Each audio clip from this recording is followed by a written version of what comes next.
Hello, everyone. Welcome to Chats with Corey. How are you doing, Corey? Doing pretty good. Still having issues with my voice a little bit. This time of year, I always have really bad allergies, especially since we moved to Colorado. And I have these huge sneezes that just knock my voice out, which sounds really weird, but I've been, right as I get better, I have another sneeze attack. So I am going to be putting these down to see if I can keep my voice going as long as possible. All right. How are things going with you? I'm doing okay. Yeah, it's fun being a parent now, and we're Yeah, going to do things with, I guess, more discipline now. yeah. When they're the age of your little one, yeah, there's a lot of prioritizing that goes on with time. Yeah. Yeah. So we've had some help collecting questions, from all the different places people have been submitting in the different comment areas, or the different videos of the different interviews. So I've noticed a few things that I want to point out. First is that maybe at least half of the questions that are coming in are something that I know you have addressed previously in some way. So it's kind of like I'm at a loss to know, how frequently should we be recovering the same subjects to make sure people, have an extra chance to process it. And maybe we'll talk about it a little differently as we continuously discuss the I same think subjects. the best thing for that maybe is, since we're starting to get transcripts for the shows, we can do quick searches and point people somehow. Maybe we can find a way to do that. But I don't want to recover the same thing over and over, answer the same questions over and over. Yeah. Yeah. So another idea I had, and I created a new forum on the website, ascensionworks.tv. You go to ascensionworks.tv/questions. This is a new forum I created so that you can ask the community, and we can also review those questions. So if anything comes up that hasn't been covered and it's not being answered, then we can ask Corey those questions. And so it's kind of like a central place that we can kind of, as a community, work to answer the same subjects that keep coming up. So we could dive into some of these questions that we received. And, I was trying to categorize them. It's kind of hard to categorize all of these together. So we could start out with questions about the sun. Do you feel that there's something different about the sun that could be scientifically detected, that scientists are kind of covering up, or that they haven't revealed yet about what's changing with the sun? Well, I think there's stuff that's being covered up for sure by NASA and other groups. The frequency of the star has changed. We've seen changes in all the different planets. David Wilcock's research has pointed that out. But yeah, a lot of this is being suppressed. They don't want us to know that we're at the end of a solar cycle. They want us to focus on the mundane things of Earth up until the very last minute. One thing I thought it'd be good to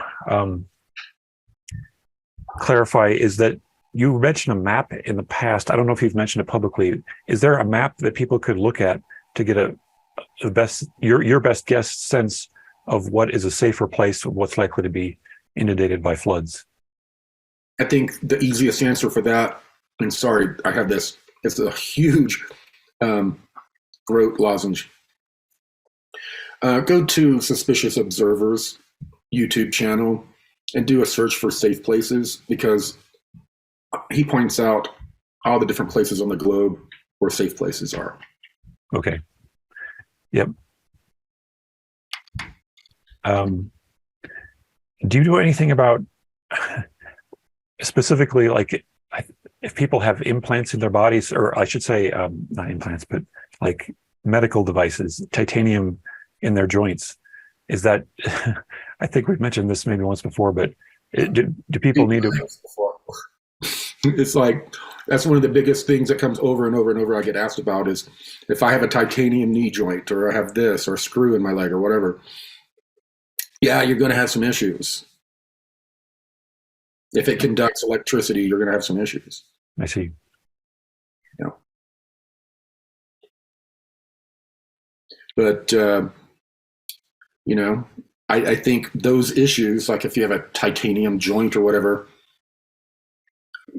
I mean, it's going to be a pain in the knee, but that's the least of your worries or concerns as we're going through all of this. You know, um, you're going to have. It's just going to be. You're going to have to take the bad with the good, and there are things from different times in our life, maybe karma or choices we made where we may have gotten injured or it caught up with us later in life. It's just part of our process. Mm-hmm. I guess we could switch back to the Q&A tab here, back and forth.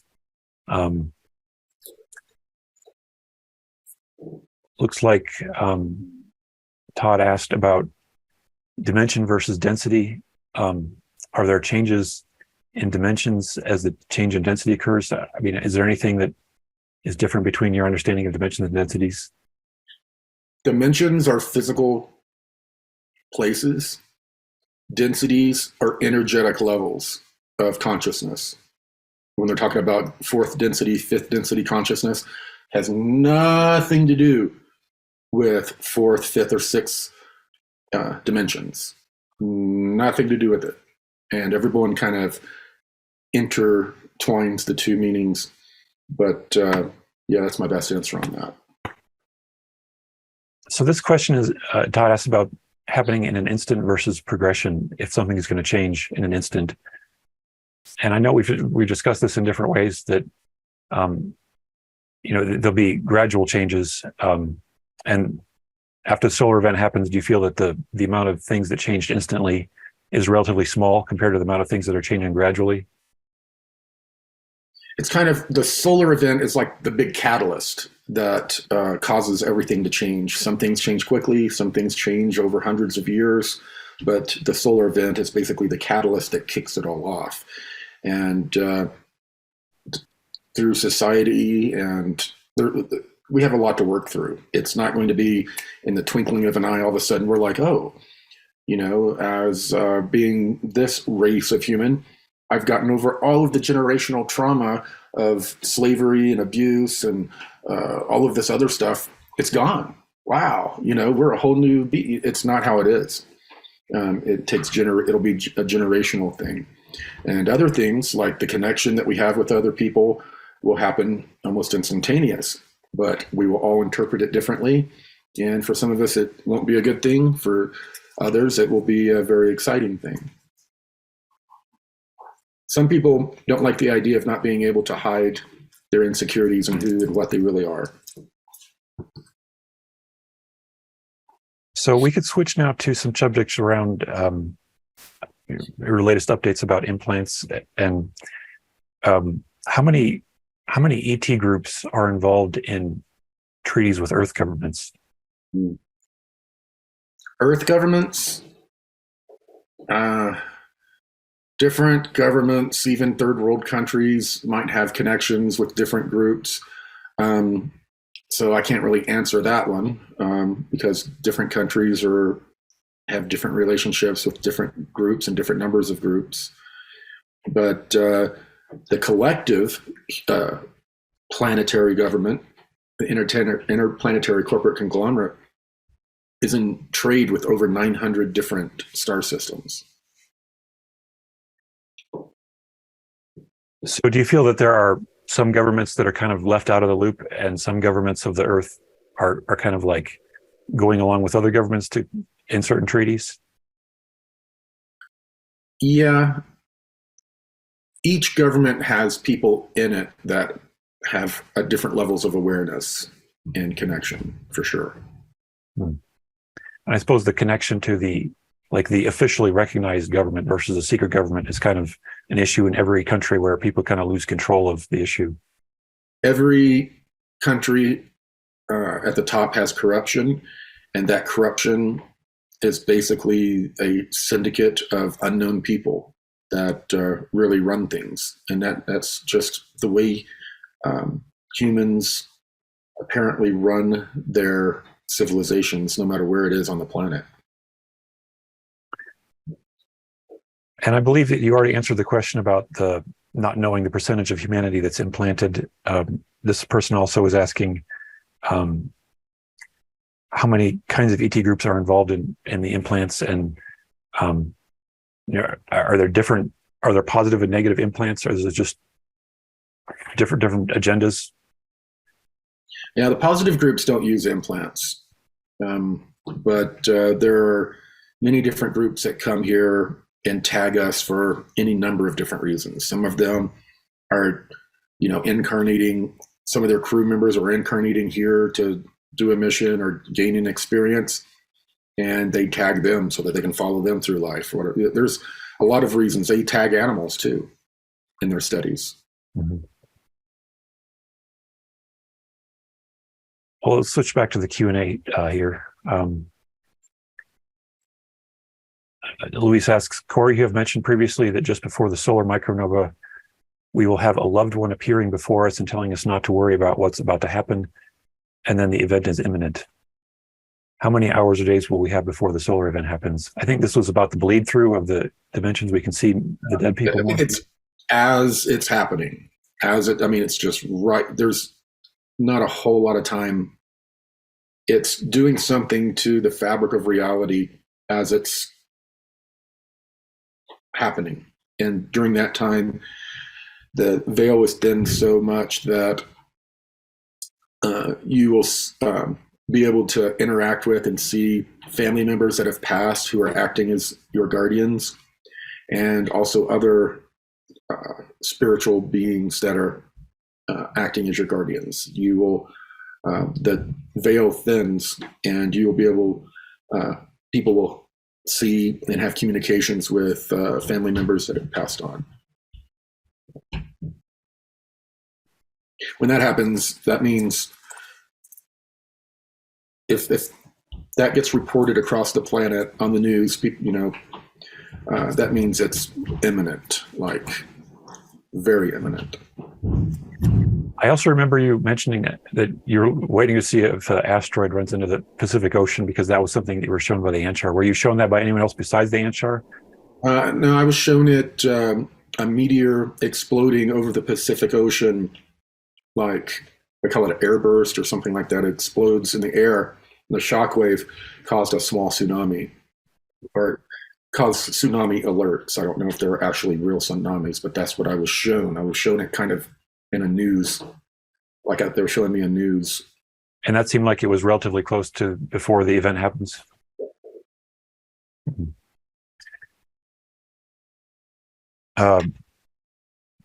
Florent asks, since there are many competing ET groups here on Earth who do not have the same agenda, do you think that the reptilians were planning at some point before the barrier was put up, were they planning to move humanity to another solar system to keep them under their control before the solar event, to bypass the effects of the solar event? No, they don't have anywhere else to go. They've been run out of every other star system pretty much. Mm-hmm. They have a few strongholds in this galaxy, and our solar system is one of them. So that's not even an option for them. Mm-hmm. So were they always planning on leaving before the solar event happens? Yes.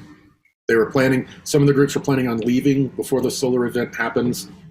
And some of them had this grand plan to once again maneuver the moon into an eclipse position with the sun at the moment that the ejecta would hit us,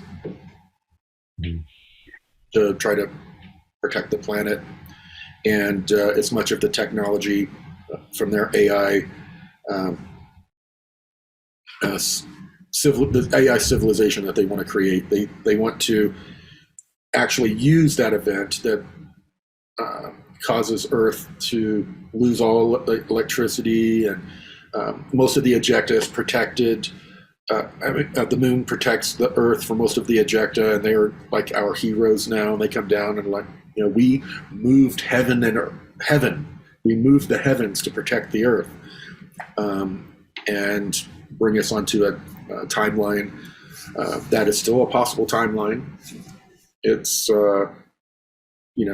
it's still a possible timeline, but that was one of their that's one of the things that they had been pushing for. That's why they took over the moon recently. They've nearly completed all of the repairs to turn on the tractor drive in the moon and have the moon to where they can pilot it into the right position at the right time. This brings up another issue here about like the cosmic laws. So if these groups are trying to do this to the moon, are there positive groups still on the moon, ET groups that would want to stop them, or do they have no right to do that? There are positive groups on the moon that have little diplomatic areas, but there's not a whole lot they can do right now. They don't have the numbers or the forces in the solar system needed. It's just like a diplomatic group. You know, what are they, So there are not like armadas of positive groups that are at war with the negative groups in our solar system? no, no. The negative groups are positioned in different strategic areas, waiting for that battle to come. But right now, no, this is a safe haven for this Orion group, and they're here, and we're still in a very perilous position until, you know, not only the liberation forces come along with the secret SSP alliance. You know, their armadas come in to go toe-to-toe with the Orion Group's forces. That's going to happen in the future. But right now, we're just supposed to be focusing here on the planet and trying to win freedom on the surface. You know, that's up to us. Most people would rather sit back and escape from the battle here on this planet and think about battles, you know, between these angelic and demonic beings occurring over our future. And but, you know, people, it's good to know what's going on out there, but not focus on it too much and come back down to earth and know that, you know, if we want a positive timeline, we're going to have to contribute, not just, you know, be keyboard jockeys and, you know, listen to cool stories on the internet. So there are many positive groups that come here and operate in various ways, like the Mayans. Do you feel like this is just like they're coming here for special missions, and that's why they're so outnumbered? Well, yeah, this planet is basically owned by the Orion Group. They have millions of reptilians alone, you know, underground on this planet. They, on all of the major bodies, they have bases. So yeah, these groups are coming in. They're just coming in with very small signatures to come get in and get out. The positives are. And do the Guardians have a different kind of relationship to the planet, like the putting up of barriers around the planet? That's happening. The Law of One talks about that happening through some higher dimensional process with the beings who are beyond the fifth density.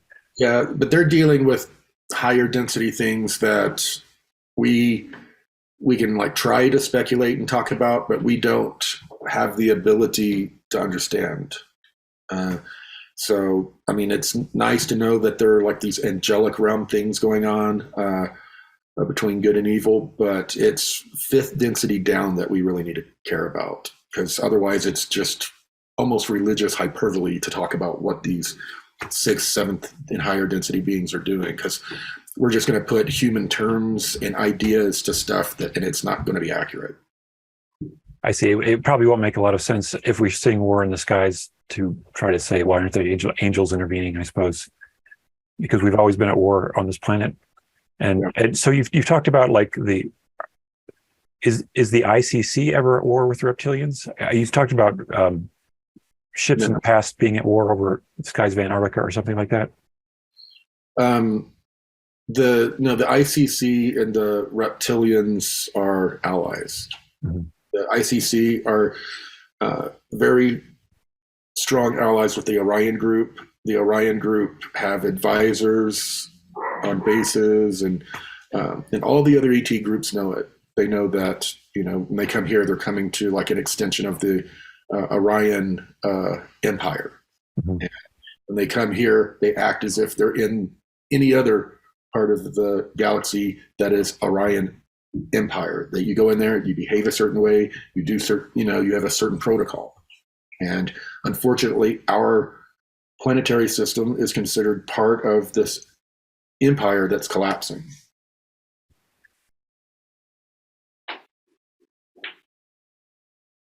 So this is kind of a separate question now. When a soul dies in the middle of a cycle, can that soul go on to reincarnate on another planet any time if they want to do that? And this is a question related to negative ETs having a technology that is causing us to stay reincarnated on this planet. Well, it's not just a technology causing us to be stuck in a reincarnation loop. It's the planet itself. The extreme magnetic field of the planet, the gravitational field of the planet creates this environment for souls to have experiences. And they don't just leave and float out into space and hope they find another planet like a sperm looking for an egg. That's just not how it works. Everything works on principles kind of like electricity, everything flows and occurs in that way. Yeah, and that certainly corresponds to what the Law of One books say about our strong connection to the energy of the group consciousness. The planetary consciousness is kind of like what we're anchored to, and that's basically our individual consciousness is like a level on top of that. So we have to kind of process that planetary social memory. Yeah, you don't get to just say "peace out, I'm out of here," and then swim away from the planet and towards another planet. That's just not how it works. I think maybe I'll avoid mentioning the names of other claimed whistleblowers, but this person is asking if someone says that if they saw you on a ship, is it very likely that that's actually true? I don't know how to address anymore this in the community. There are, if you believe you saw me on a ship and we had a conversation or went on a mission together, more power to you, but it's a delusion. I've had, like, I'll go to an event and I'll go to the grocery store to get a few things. And, there's a lot of people in the area who are going to the event and they're out shopping and doing stuff as well. And at the grocery store, I've had people, they're walking around with their cart and they just look like any other normal person. Then they see me and they get this weird glazed over look in their eyes and their jaw kind of drops a little bit. And then their hands kind of come up and they start, telling me that, asking, do you remember me? Do you remember me on the ship? Do you remember the mission we did together? And it's happened so many times, and there's so many people that have hyper creative or delusional. I don't know what to tell these people. I do not work with random people from Earth on shit. It's not, things are not occurring like that. That's just not how it's happening. And, people are entitled to their delusions or hyper creative fantasies, but I don't know what to tell people. When people come up, and I just kind of find a way to kind of ease myself out of the conversation and check out and go, there are a lot of really good people in this community that are having real experiences, but there are also just a lot of people that are drawn to all of this that, God bless them, have delusions and psychological issues. And unfortunately, it's like a good third of the community. And it's something I've dealt with from the first time I was public, after Cosmic Disclosure came out. So, everyone's entitled to their beliefs and their stories, I guess. But no, I haven't met with anybody on ships, done missions with them. I haven't seen any random civilians from the planet that I would later recognize at a UFO event of all things. I could share that I had one friend who believed that I was visiting him in his dreams, and he wouldn't believe me when I said that was not true. And he kind of became paranoid, and he's not with us anymore now. It's kind of a sad story what happened to him, but I've had So many women write me and tell me that I'm visiting them in their dreams, and all these weird things are happening. And if I happen to engage with them, say, no, it's not me, it's just a dream, or your brain is doing this for this reason or whatever, they'll become upset. And one of them ended up suing me in a court of law. And one of the big things was she said that we were married in another dimension, her dream dimension, and that we had like children together in this dimension, and that I was cheating on her with my wife in this dimension, and that our pillow talk in the other dimension, I was stealing her experiences and presenting them as mine. I mean, this is the kind of stuff that goes on in this community. And I have one of them that it went to a federal lawsuit. There's dozens of others that didn't progress that far, that were equally as scary and a little nutty. That's something that also something we've dealt with. It's wow. Yeah. Well, one thing that I wanted to share though is, dreams have a lot of value if you're able to interpret things symbolically and learn that this is a reflection of your inner consciousness, that it's about you. When you see Corey Good in your dream, that's an aspect of yourself that you're trying to comprehend better. It's not about Corey the person, it's about Corey the symbol.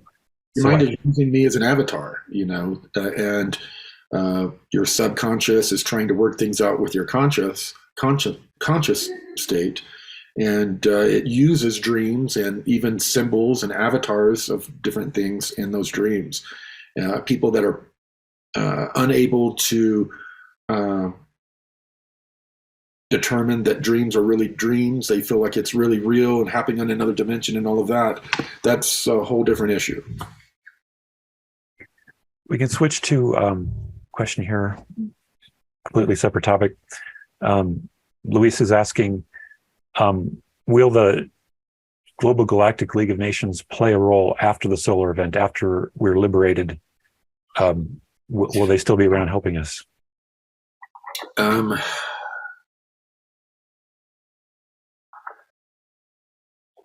I don't know how much they're going to be working with us on the surface of the planet. They've basically created their own civilization, all of these different colonies, and they're out trying to repair our reputation in the galaxy.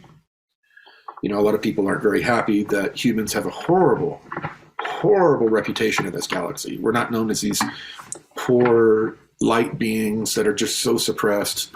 We're looked at as part of the problem. And we're looked at as beings that need to get our shit together.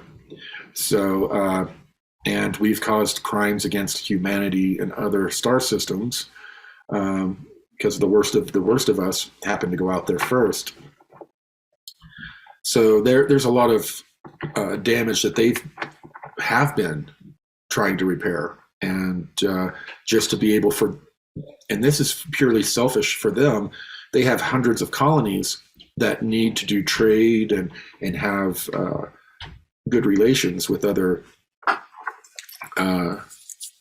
civilizations. And, they are doing this as a super diplomatic push to try to, improve humanity's. They've been handing over Darkfleet and other humans from the space programs that they've captured. They've been handing them over to different star systems to stand trial in that star system under their laws. So I think their largest efforts are going to be outside of this solar system. Most of them, all of them pretty much grew up on colonies, and they don't really have that big of a connection to Earth other than they have distant relatives here. Mm-hmm. And how were they originally recruited to join? They were brought in through this continuity of species project after they came back from the moon and showed various people in different countries, look, we have actual matter from the sun that's on the moon. and look at these other cycles. And they, told him about the solar cycle and that a big catastrophe was coming.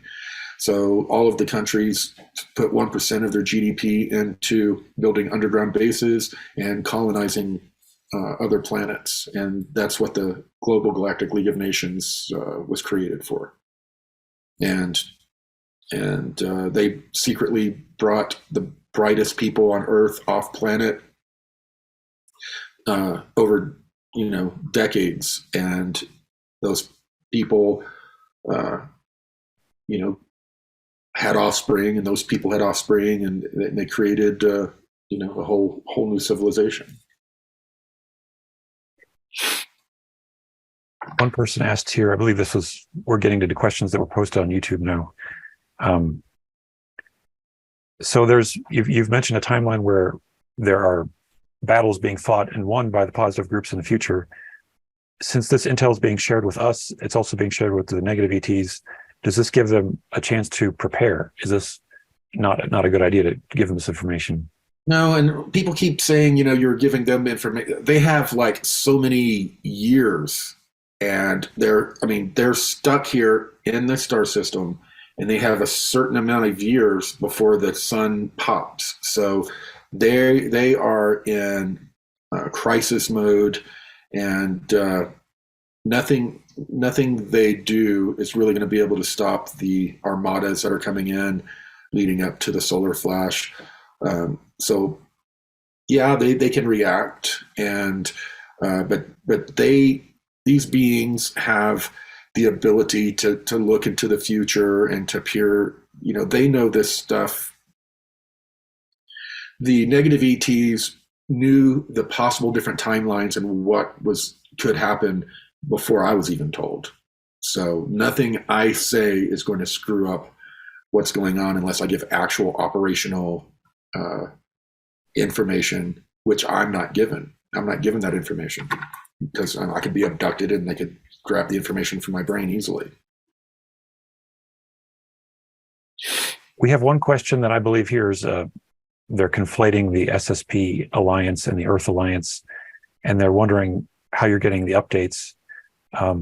And whether or not you're not getting updates from the Earth Alliance because of what you said about them falling apart or not being effective anymore. No, I still talk to different people in the Earth Alliance. One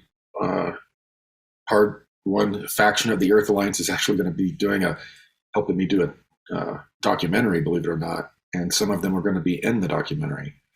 But the Earth Alliance fell apart. It did. And they're trying to get their act together. They have different cells that are doing things, but it is what it is. And some in the Alliance may not like it, in the Earth Alliance may not like it that I've called them out for failing and chickening out in many cases. But that's what happened. And the Earth Alliance is not kicking ass.